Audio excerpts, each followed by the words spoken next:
Dracula, aka Horror of Dracula from 1958.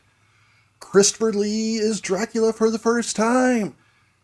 Everybody says it's a classic, but is it? Find out after a theme song. Callahan's Reviews!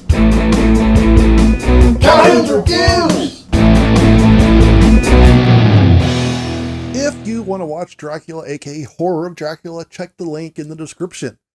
So, I read Dracula a long time ago, but I don't really remember much about it, except that it's an epistolatory novel. So I thought it would be a good idea to watch Dracula and review it. Now, I gotta be honest, even though this film is regarded as a classic and led to tons of sequels, I think it's pretty forgettable. When I went to watch this, so I had seen it a long time ago, so I watched it again, and then about a week ago, and then yesterday when I was going to write this up, I had to watch it again because I didn't really remember too much about it. So it does not stick in my mind very much. I'll say for me, the first act, first third is probably the best. We have Jonathan Harker. He's going to Dracula's castle, and he's going to be Dracula's private librarian. But we quickly learn he's really there to try and kill Dracula. At last I have met Count Dracula. He accepts me as a man who has agreed to work among his books as I intended. It only remains for me now to await the daylight hours, when, with God's help, I will forever end this man's reign of terror. So that's kind of a neat spin on things. Hijinks ensue.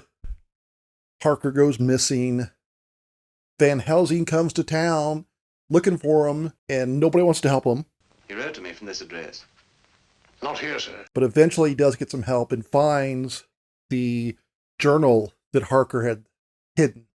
So he finds out what happened to Harker, goes back home, and it's kind of interesting. All this is set in mainland Europe. When I watched it a week ago, I kind of assumed that, like other versions, they went back to London, but they do mention towns in like Germany and things like that. So it's all in Europe. He goes back to tell Lucy about it, who's the fiance, and she's living with her brother and the sister-in-law. Turns out Dracula's already there. He wants revenge on Harker, so he's basically gonna take it out on the extended family. So I've always thought Hammer films were kind of dull. Maybe it's the budget, maybe it's the time, but not a lot happens in them. This one's no exception. There's a few interesting moments. Somebody gets a cross burned on their face, but they're very few and they're very short.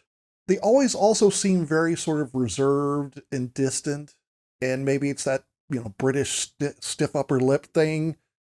I don't know. Maybe I know people love them. Maybe it's just me. Am I so out of touch?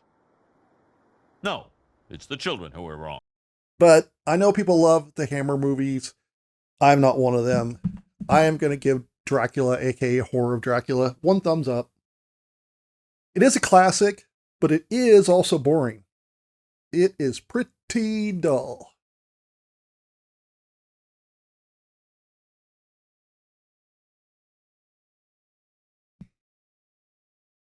Boop.